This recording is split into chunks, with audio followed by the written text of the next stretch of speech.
Today's Google Doodle celebrates the 126th birthday of Indigenous Mexican model and Nahuatl-language linguistic informant, Luz Jiménez.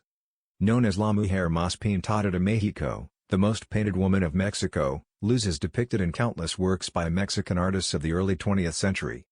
On this day in 1897, Luz was born to a Nahua family in Milpa Alta as Julia Jiménez González.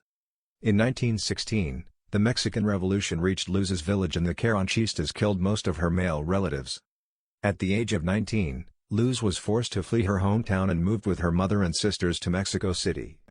Luz began to get involved in the art scene in Mexico City as a model for photographers, painters, art students, and sculptors.